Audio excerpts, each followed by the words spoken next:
All right, guys, I am here with Lenny Merkin today.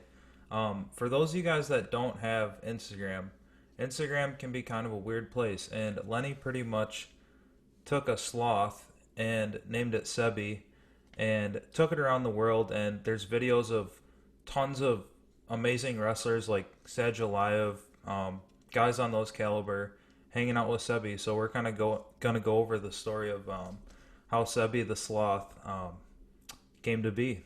So first, Leonard Merkin, how are we doing today? Doing great, doing great. Hanging in there, trying to get some training in. This quarantine hasn't been easy. It's good to have someone, or something to keep motivated. And that's been kind of the case for this past year. I took a year off from school, and this guy Sebi has been my companion slash motivation to train through. Even when times get tough. So you wrestle at Princeton, for those that don't know, and you took a year off, I believe, to do like a Olympic red shirt for Greco. Is that right? Yeah, that's exactly right. So I wasn't getting all the training I needed. Um, and I figured, the Olympics are coming up. I have some talent, but I need to really sharpen my skills and, broaden my scope. So I decided to take the year off and started planning, trips abroad and things of that nature and doing camps. And yeah, that was kind of the plan this year to elevate my Greco game. Yeah, it seems like you've been on a ton of super cool trips as we've seen on Subby's Instagram, like just to different countries and stuff. Where have you been, like just the last year, I guess? So I started in August. I started off actually going to my family's like home country of Belarus, and Okay. I actually got this shirt there. Super proud of it. Very cool country. And so I trained at their Olympic Training Center. It was kind of their pre-Worlds training camp, and so did that for 2 weeks.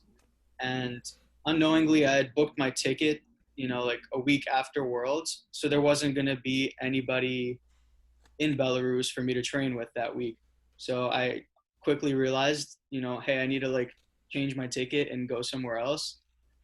Found out it wasn't going to cost me an arm and a leg, and booked my ticket to Kazakhstan. So that that was kind of the rise of the Sebi move, where I realized, hey, I could meet all these like cool international superstars, and kind of snuck into the world championship, made like a fake credential for Sebi, you know, had this whole entire like it was like a bootstrap business plan that I came up with on the spot. Met all these wrestlers, made all these contacts with the referees, the UWW heads, um, and overall, I just had a great time in Kazakhstan. Ended up, learning a lot. They had a crazy show, crazy atmosphere, and thankfully they all spoke Russian, and that has helped me a lot in my travels. I've hit a lot of Russian or former Soviet countries, and I'm fluent because my parents came and taught me the language. You're fluent in Russian? Yeah, Holy crap. Say I love wrestling in Russian. я люблю борьбу. Wow, that was awesome. I don't think I've ever heard Russian before or talked to somebody that has said Russian to me. Very cool. Um, dude, so like in the US, I feel like everyone really they put like NCAs on a pedestal. Like that's just like the biggest tournament with the craziest fan base, which might be true, but now especially like that wrestling's been growing so much. I feel like I feel like it would be so cool, especially I've learned a lot of like the bigger name international guys in the last couple of years. It would be so cool to be at Worlds. Like, what was that experience like? Yeah, it was kind of crazy actually. I also didn't know too many of the big name international guys. But what ended up happening was over the course of all these camps and all the traveling and stuff, I realized it's kind of like a tighter knit community than I thought, and all the names started to reappear. So I would, for example, I would be training with, um, a lot of the guys I would see at the World Championships or at the European Championships, and everyone's national team, everyone's top in their country. Um, so that was awesome to see. And the more tournaments I visited, the more names I started picking up, and then eventually I started to meet these people, and that was the coolest part. I mean, the wrestling itself was awesome, and just watching the depth and the overall growth of the sport was pretty incredible. But actually meeting people face to face, seeing them in like the warm up areas in the dressing rooms, seeing exactly how they're getting ready for their matches, that really actually it helped me a lot to not feel nervous, especially going into the U23 World Championships in Hungary. Because I actually visited, um, when I was in Kazakhstan, I was using that kind of as a gauge to see what the World Championships at my age level would be like. And even though Kazakhstan was a much bigger tournament, I didn't feel so nervous walking around in their warm up area or in their dressing rooms and stuff. And Hmm. so that that kind of translated to my World Championship tournament.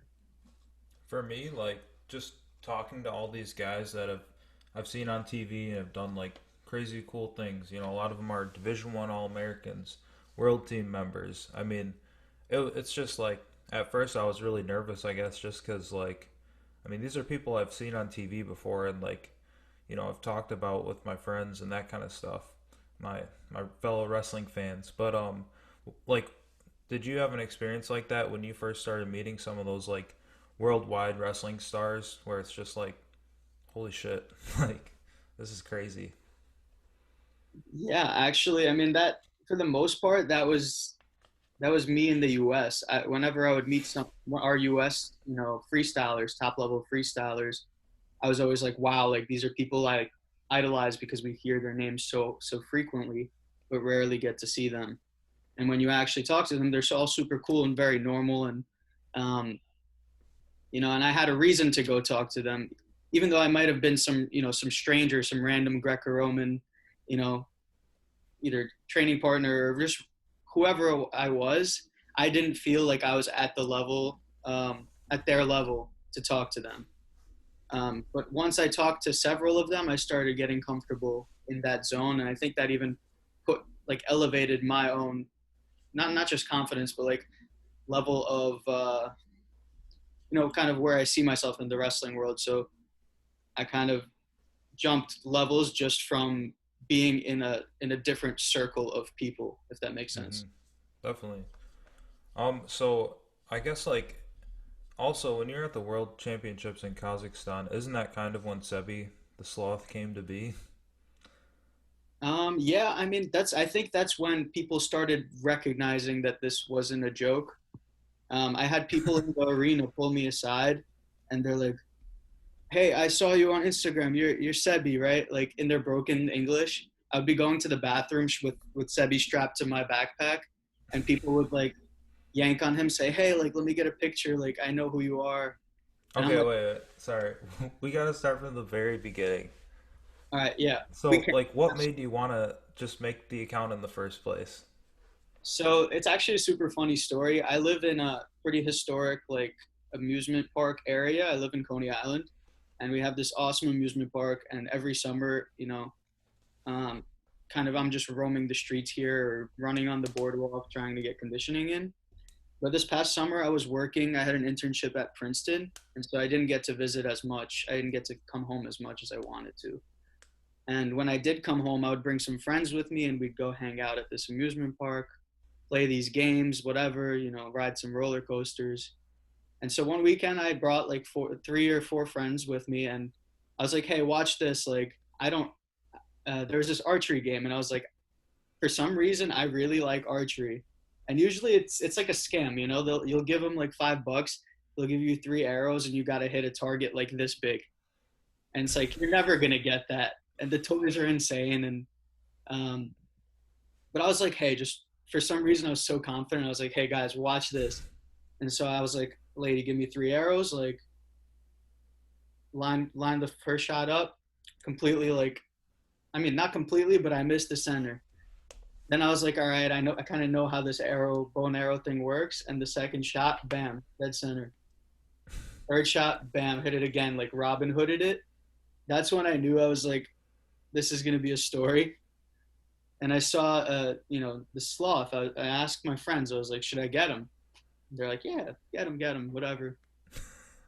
And so from there, I was just like, playing around with him. Just, there's there's some girls that um, were absolutely like amazed by his smile. So I would, take pictures with them. And when I was going back to Princeton in the city, I started spamming my own Instagram with pictures of Sebby and these skyscrapers. And I would just hold them in front of random things. And so what happened was people were like, have you gone mad? Like, stop. Like, what are you doing? Like, enough of this. Because I may have posted like 15 or 20 pictures like within like 10 minutes. Good stuff. And yeah, and so I was like, why not keep this going? This is like a funny joke. People are annoyed. And I started bringing him to practice, to work. And people got so annoyed that they're like, get this off your personal feed. We don't want this. Um, and Nate Jackson actually, I think, told me, and Rachel, um, they were the first ones that were like, wow, that we love this sloth. Like, just cause like they had no one knew what it was yet, but they were like, wow, this is so cool. Like, make him his own Instagram. I was like on it. So I made him his own Instagram and kind of just started uploading these funny videos. When I would take him to practice, I would do like moves with him and stuff. And took him to a pinning down autism event in, I believe it was Long Island or New Jersey. Awesome event. Actually raises a lot of money for autism and has some great matches. I believe Dylan Palacio might have wrestled in it way back. I think James Green even. I got the chance to wrestle in it once, and so I went in there and met some kids and saw their smiles when they saw this sloth, and they saw it, saw him throwing me and whatnot, and it was super cool. So I was like, gotta keep pushing forward. And at that point, I still didn't know what it was. I just knew people liked it and thought it was funny. So I was like, just keep the train rolling. Ideas will come. And when I went to the OTC, that's when I realized, hey, this isn't like just like some gag. I had probably gotten around 2 or 3 thousand followers, and I said, this isn't a gag anymore. Like, I think I could raise awareness for Greco-Roman wrestling and for wrestling in general. Just get people that normally don't watch our sport, people from like you know wherever, to get them to see that wrestling is like fun and like entertaining, and not just sweaty guys rubbing up on each other, sweaty girls just ramming heads, or just I wanted it to be more artistic, more visually appealing to people that don't understand the sport. And so I was like, all right, that's the mission. Like, that's what we're gonna do, and we're gonna cater to getting young kids into the sport. And that's kind of the mission that I've been trying to stay on. But unfortunately, COVID has kind of cut the cord. I was going to do a lot of cool things, visit wrestling clubs and schools. I did some talks in school in some schools over Zoom. Um, but yeah, that's kind of the gist of how the sloth came to be. And since then, we've reached about 15,000 followers on Instagram. We've been to 3 world championships, a European championship. Um, what else have we done? We partnered with Wrestle in My Shoes, some other, we sit. I personally decided to take a leadership position in USA Wrestling as an AAC Athlete Advisory Committee member, and Sebby's helping with that, spreading any news, just to get information and more visibility for wrestling news and wrestling events and all things wrestling, basically. Nice. Yeah, and you mentioned Nate Jackson was a guy that kind of pushed you to make like the Instagram for it. Dude, he's an awesome guy. I had him on the last podcast, and he was just, I don't know. I feel like I just learned a ton from him. He must be a pretty good coach to have. Yeah, he's super cool to have him around. He's like very young, but also very wise at the same time, and it's you don't get that very often. I mean, he's young, he's goofy, but he's also mature and wise. He has he has so many kids, I can't even count that high, to be honest. Yeah, he Um, said he has like 4 kids. yeah, That's crazy. and You got to and be pretty they're all mature. amazing. They're so talented, all of them, and super funny. And Nate is just a great guy all around. He's helped me a ton in Yeah, the I gotta. room side. Yeah, No, that's awesome. I gotta plug that podcast. Go check it out if you're listening to this one. After you finish exactly. this one. Yeah, I watched Anyways, some of it. I didn't get a chance to watch it all the way through, but it was super cool listening to him talk. It's always he's got such a good voice. He's like a um he's someone that people want to listen to. definitely. You know. That's good that you didn't finish it because I'm gonna ask you some matchup questions at the end. I don't want you to just copy his answers. So. All right. And what do people say when you go up to them and ask them to take pictures or videos with your sloth that don't know who Sebby the Sloth is? So most of the time, no one knows who Sebby the Sloth is, or at least in the beginning. This is like super funny. Actually, it's my favorite part. Um, and before, when I first started, it was the scariest part for me to go up to these like elite athletes or whoever it may be. Like it could just be some random on the street. Um, but I go, hey, like you guys want to meet my sloth? And they're like, everyone just first set, like their first reaction is like, what? Like what are you talking about? I'm like, hey, listen, like here's this Instagram. You take a look and you let me know if you want to meet him. And then he's usually hanging off my bag, and when I'm traveling, I just like I give him my phone, and then I turn around and they're looking at him. They're seeing the Instagram with like whatever thousands of followers, and they're seeing this thing, and they're like, oh, super cool, like whatever. And then I'll like get into explaining how we're trying to grow wrestling and whatever.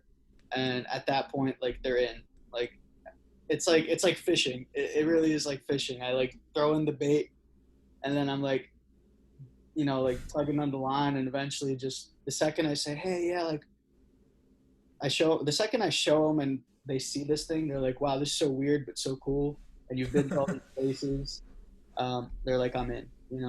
It was about first getting the credibility and getting all these big names on the board, and once I say, hey, like Adeline Gray, like or Jaden Cox, like loves this guy, like we hang out with Jaden Cox, whatever, Jordan Burroughs, then the Russians start getting involved, and Iran gets involved, and it's super cool how it became kind of like a democratic like way of introducing people. It was just a way of like meeting people that I would never have met before.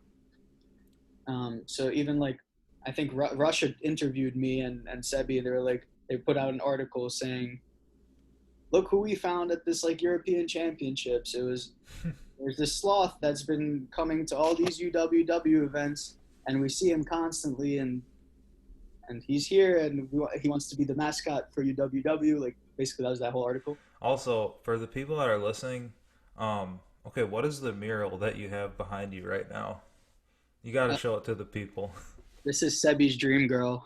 He's been begging me to get him you know, a picture of someone cute, to put on the wall, something to reach for, because um oh, we actually had this funny thing to get, to grow followers, where I created a storyline for his life and how he had a girlfriend, she dumped him, like had some kids, left these kids with him. Um, and so ever since then, he hasn't been the same, basically. Dude, so like for the people just listening to the audio version, I mean, this is like a 2 by 4 foot mural of a sloth. Like this is the real deal. Yeah, we don't So play around. We don't play around here. I love it.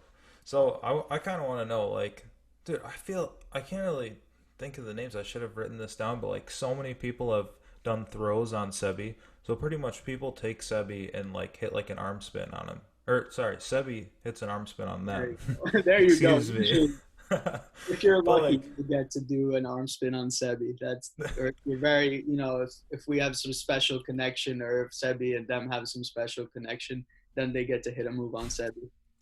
like I've seen him hit moves on like Yanni, I think, like Helen Morales. Is that right? So we haven't hit Helen yet, but we've got Yanni, we've got Adeline Gray, Adeline Gray. Okay. Sarah Hildenbrand, Vicky Vortex. Um, wow, I'm like spitting out Instagram names now. That's how bad it's got. Um, Yeah, I feel we've you. gotten pictures with Sadulayev. Like at the last European Championship, he actually asked us to order him a pizza. He didn't speak English, and Okay. the Russian translation kind of helped out. Um, who else did we get? We got Natalia Vorobyova, Edmund Nazarian. These are international superstars from this year. Okay. Vorobyova was, I think, 2012 Olympic champion or Olympic medalist, and Edmund Nazarian was the youngest European champion. And I actually built a super cool relationship with him this year, um, kind of through Sebby, but also just by I visited Bulgaria several times this year, and I think we built like a pretty strong bond. And he's been helping me with technique and stuff, and we've been working back and forth. And that kind of all started because I was confident enough to reach out to all these to anyone and everyone literally across the world just because of this guy. So do you do that through like video? Reaching out to people. No, sorry. Like you said you were sending stuff back and forth. Is that like videos of technique? Oh no, what I meant was I was going back and forth to Bulgaria. Oh. Yeah, so Oh, actually okay. I've been to Bulgaria I think 3 times so far. I Dang. went once for a training camp in the mountains where we all we did literally every day was we would hike up this like different mountain peaks in the morning, and then we would do some strength and conditioning or wrestling, like or rope climbs, and then just repeat that again. I think we climbed like close to 10,000 feet elevation at one point. Like Um, in one day? I gotta actually figure out. I don't know how high exact or how much we actually climbed because the place is already at elevation, Yeah. but I think we were at like 8 or 9 thousand feet. It had I to be mean, a picture where I'm like above the clouds and stuff, and yeah. my face is frozen. And Sebby's on my back, just cheering on everyone behind me, I guess. Um, but yeah, it was super cool. Bulgaria was awesome. Kind of one of my favorite places because you know, there were some people that spoke Russian. We could, we got along. And Edmund was one of those people. He's super smart, very young, but very talented as well. Super nice kid. Compare like the training in the US versus training over there. In Bulgaria, who? Let's see. In Bulgaria, I guess that the training's got to be different. Um, Mainly, they're very structured. They have like a very Soviet style regime. I guess the same way it was the same way in Belarus. It was pretty similar, but I guess their strategy is a little different. In Bulgaria, they're very like strong. They're like focused on their technique, on their strength, and staying closed and pushing really hard, and finding different angles. And so we would warm up. For example, we would have the same warm up every day. One of the guys would lead it, and it would never change. It would be the same 5-10 minute warm up every day. Then we would get into a light play wrestle, and then get into some specific situations or drilling that the coaches would want us to do.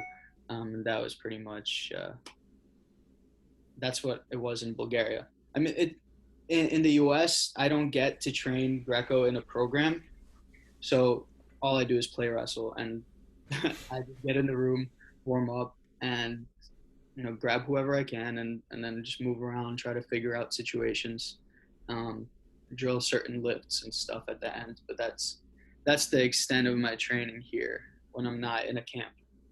So there's really no opportunities for you to just train Greco with other Greco people. He's I It's been tough, but I'm starting to see that there are some opportunities, coming up.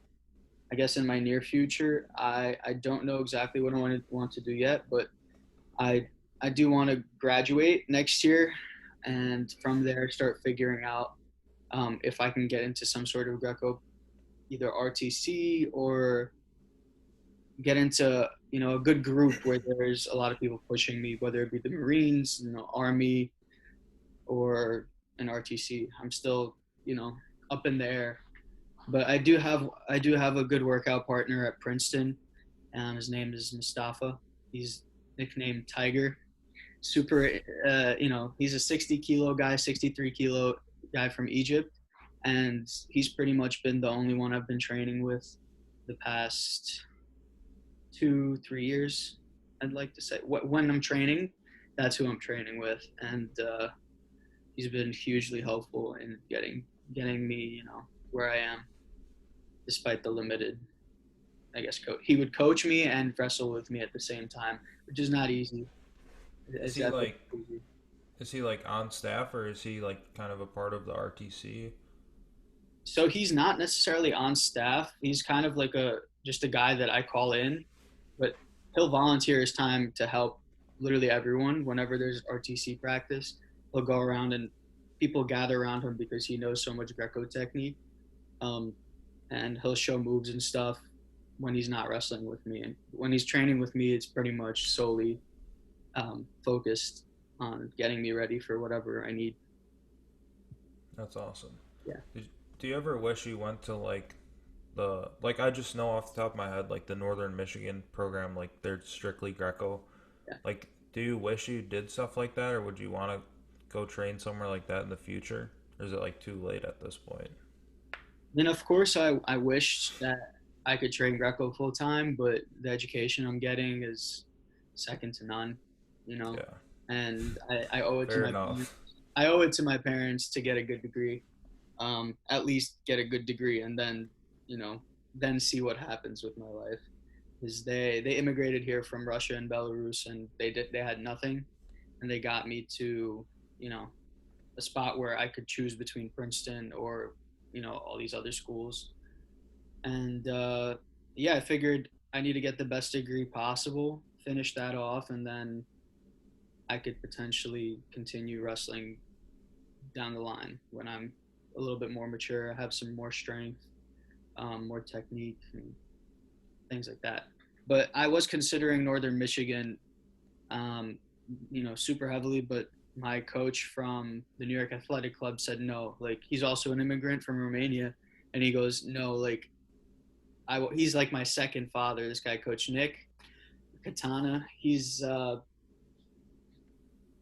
was like, you can't. He's like, I won't let you. You owe it to your parents to go get a good education first, and then the sport is pretty much second. And I learned that that's not the case in all over the world. A lot of these kids are going to sport academies and solely focus on wrestling, and then they come out of it and they have no way to pay the bills at all, like zero. If Yeah. they keep wrestling until they're like about to fall apart. Like seven. Yeah, they wrestle until they're about to fall apart, and it kind of ruins their life. I mean, it makes their youth, but in the end, it's if you Yeah. don't have financial stability, you're not in a great place. What are you majoring in college? I'm majoring in civil engineering Okay. and still trying to figure out exactly what I want to do with it. Um, but it's been good. It's been challenging, and it's nice to overcome obstacles, and it teaches you a lot. Yeah, that's a tough major for someone in a Division 1 program at one of the best schools in the nation.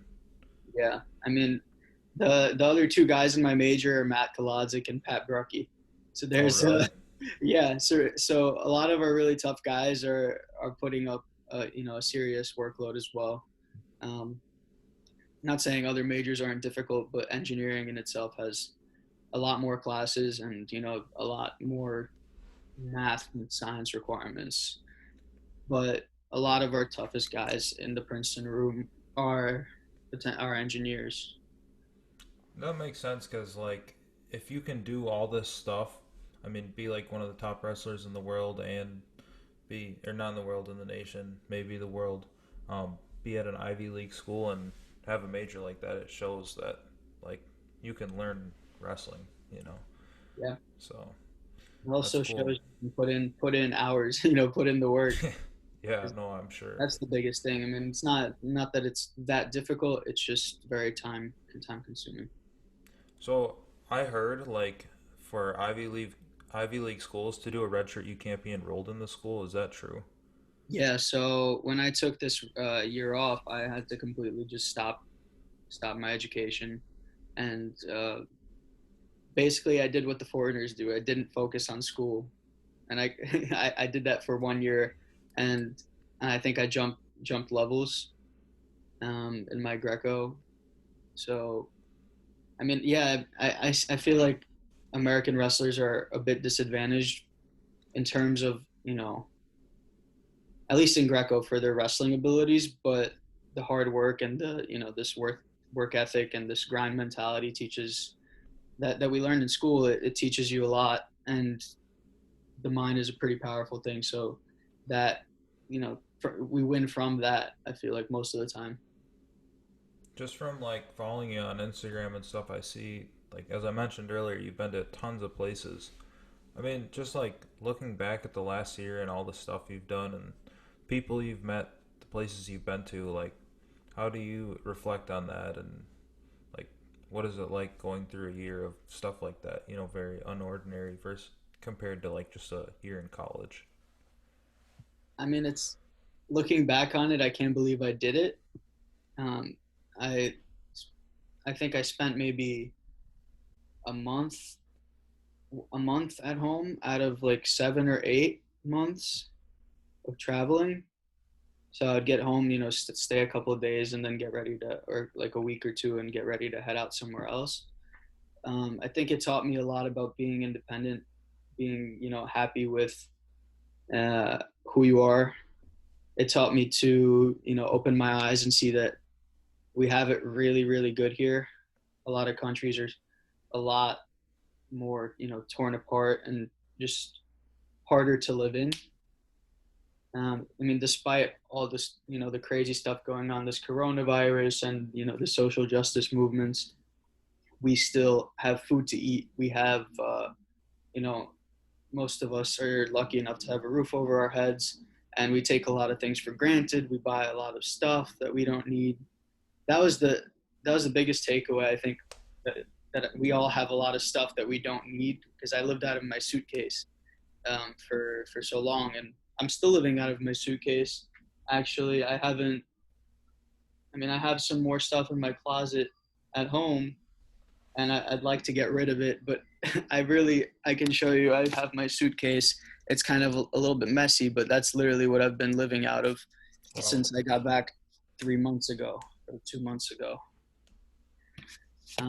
Yeah, so I definitely learned about that. I learned about um, you know, not letting previous experiences um, affect your judgment of somebody else, and also just being open to new experiences and going in there with no expectations or no judgment. Because there were these countries are countries I never thought I would visit in my life. I had no idea I would ever go to Kazakhstan. I always looked at it as just a place on a map and nothing more. I had no idea, that it was so rich and, culturally rich, and the people there would be so welcoming. Same thing goes with Turkey. I mean, I love Turkish food. Had no idea what this country was like. Got over there and it was a complete turn, like 180 from, the U.S. It's you know kind of a religiously oriented country where every 5 times a day you hear like these prayers, I guess, go off in the city, and everyone's just, it just happens. You could be napping, you could be eating, um, and obviously I didn't know the times these things were gonna go off, and so I would be sleeping and I'd hear like these prayers, um, and get all kind of pissed off. They ruined my nap, but then I realized, hey, like this is how these people live, and I'm gonna accept that, and that's fine, and it's beautiful that they have something that that they have like this culture. You know, culture is a beautiful thing, and I think we forget about that in the U.S. or we don't necessarily have too much of historical culture. But I do think more people need to, if given the opportunity, see the world once this COVID situation eases up, because that I think just seeing different things might create new perspectives. That's that's my long answer to. I absolutely loved it, and you know, Cool. I had no idea what happened, and so I'd be tired. Did you say prayers went off? Yeah, yeah. So it I'm not entirely sure what to call them. I mean, it sounded like if you um, it was like prayers. Or it was like readings from like some um, from the Quran, or it would be like a song essentially, like a very like vocal prayer. That's the way they described it to me. Wait, My like practice partners. what are they? Are they like church bells or like a siren or? So imagine church bells, but like maybe like a minute long like song that you sing in church, or like a yeah. I'm not very educated on this. I wish I could describe it better.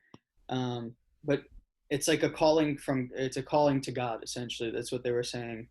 And if you were to walk into a mosque, you would hear something similar. It's like how um, how everyone kind of speaks to God. They would read these prayers in like a with some rhythm and like some sort of deep tone. Like, and it's actually it's very interesting. I never saw anything like that in my life. They brought my teammates over there.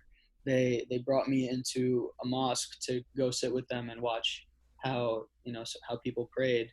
We sat in the back and we uh, everyone's on their most people are on their knees. It doesn't matter if you're young or old.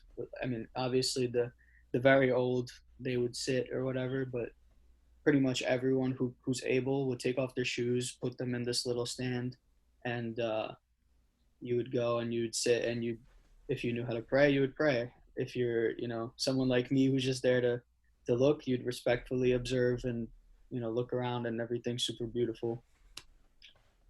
That's So really cool.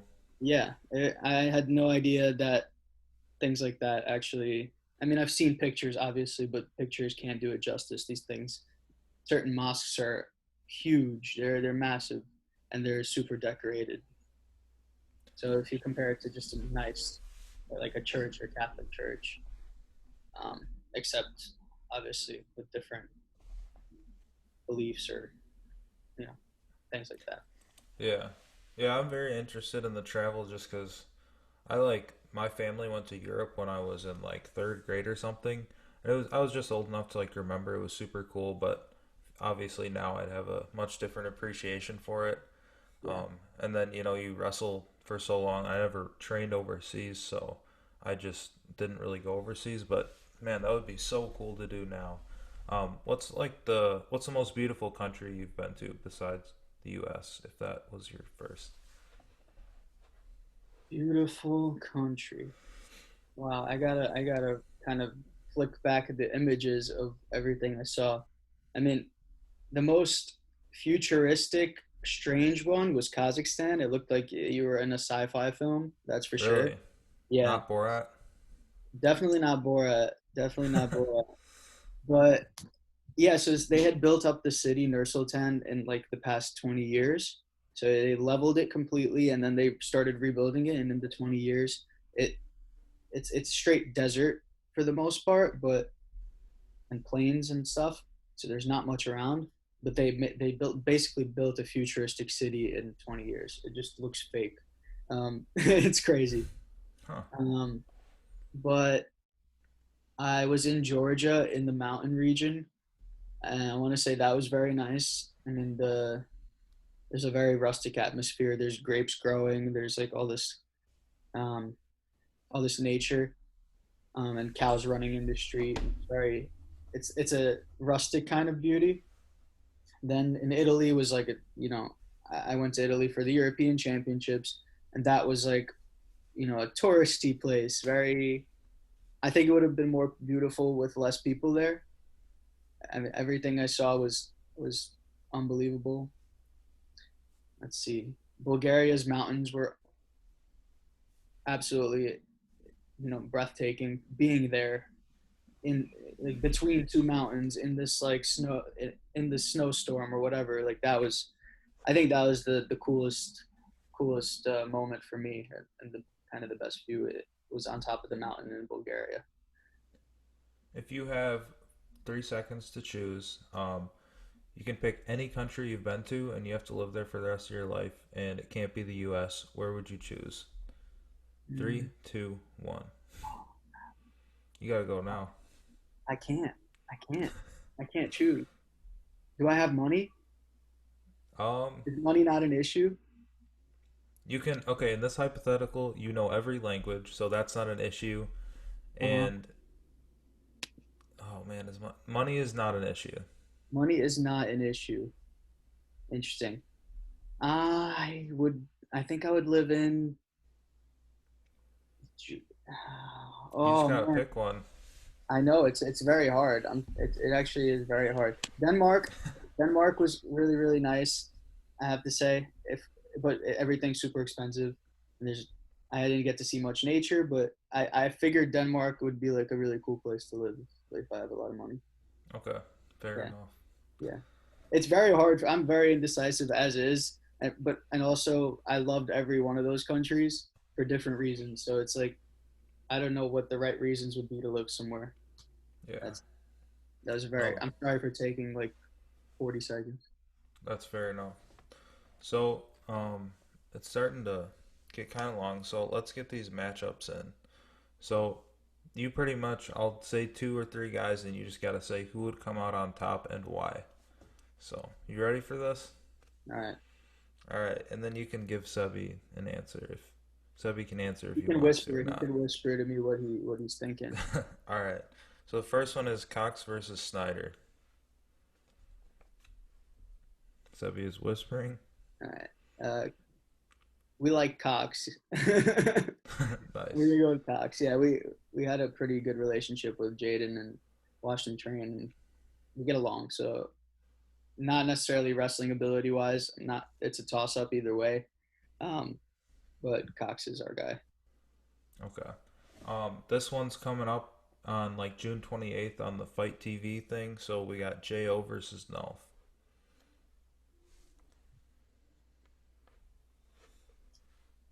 I think Nolf just because of size, sheer size, and also he's a freak. He's a freak of wrestling. If I could, the way maybe his freestyle isn't as sharp as JO's, but I think his size will definitely help him. Yeah, I think Nolf. Yeah, because they're weighing in at just kind of like whatever. It's like a Yeah, toss it up. was quarantine weigh-ins. Yeah, and they That's what we're obviously doing this. Jo competes. How many pounds less does he compete at than Nolf? At least 20. Yeah. Okay. At Fair least enough. 20. So Nolf was competed, I think, at 74, and then Jo is at 65. And even if like Nolf doesn't cut, Nolf is just bigger. He's bigger, especially now. I think after this quarantine, and I'm pretty sure he's got a bunch of grills and meat and stuff, and they're eating good. So Oh yeah, those guys are always grilling out on their Traeger grills and stuff. yeah, we gotta get some Traeger grills for Sebby. He's looking a little deflated. Yeah, definitely. Yeah, it's weird to think like how that like Jo is only as big as Yanni. Like I've never seen him in person, so you kind of just think of him as some like beast. But Yeah. it's weird that those guys are kind of small. Yep. But anyways, the next one is out of these four guys, who do you got coming out on top? We got Seth Gross, Spencer Lee, Thomas Gilman, and Dayton Fix. I'm gonna take this one, Sebby. I think Fix. It's You think between Fix? Fix and Gross for me. I just know Fix is. Are we talking freestyle, right? Freestyle, yeah. Yeah, I think Fix has a crazy freestyle like you. But it's been a while since I've seen him wrestle. Actually, I always love watching him. He's crazy on top with his leg in offense. Yeah, and but Gross is filthy too. Damn. I mean, all of them are very. And Lee, jeez. I think Fix is bigger than Lee, so I gotta give it to Fix. Okay, and then so we got Pat Downey wrestling your boy Joe Rao on June 28th. I This don't is really. Downey's my boy too. He's Oh, NJRTC. that's true. I didn't even think But Downey. He might be Rao, more I've your I've boy. seen more of Rao. To be honest, Okay. huh? I don't really know what. I assume it's freestyle. They should just do Greco. Both of them like to throw. Yeah, definitely. Honestly, I think they have to do. They should do Greco. That'd be good for Greco because we don't have any matches in that thing. Yeah. Or they should do a freestyle and Greco match. Why not? Yeah, no, definitely. I So think. let's say they do Greco. Do you have Rao for sure? Yeah. I think I have Rao. I think I have Yeah. Rao for Greco, but like not killing Downey. Definitely like a close one. I think it's a close one either way. Either way, it's a close one. I think Rao can handle some shots also, but Downey could take them. I mean I think they're pretty even if we're talking. I think it's gonna be 1-1 if we're doing freestyle and Greco. Does does Downey shoot? Not often I don't think, but Like I'm just trying to think in my head, and I yeah, I feel don't. like I've never I seen feel him like shoot. yeah, I feel like he can. He does sometimes. I watched him in Kazakhstan. I think he got a couple of shots, but I don't remember him dropping down to his knees or below the ankles, or below the guy's knees. I think it's mostly high shots going into body attacks. Interesting. I don't know. I'm gonna stay out of this one. I think the wrestling should decide it. Fair enough. Yeah. And then besides at your weight, outside of your weight, what are the most like hyped up Greco matches that will come leading up into the Olympic trials whenever those happen? Hyped up matches that will come. I think 77 is gonna be. It's gonna be a fun one. It always is. Uh, Kamal Bay is going to be, I think, coming back hungry. We got it's just a huge amount of depth at that weight. We got Spencer Woods from Alaska of all places, and Yeah. he's actually invited us to come out and train there. It's just a matter of getting out of quarantine and getting there. Um, but I think Kamal and Rayvon Perkins also I think is in the mix there, and Pat Smith, and it's just I think that's one of the most exciting weight classes. I'm looking forward to Pat Smith and Kamal Bay, to be Awesome. honest, or Jesse Porter even in there. Oh yeah. Yeah, Those that those guy's guys an are animal. exciting. But But yeah, hey, my take. that is all I got for you today, man. Thanks for jumping on the podcast. Shout out to Sebby, the legend himself. This has been a lot of fun. Yeah, for sure. Thanks for having me. No problem.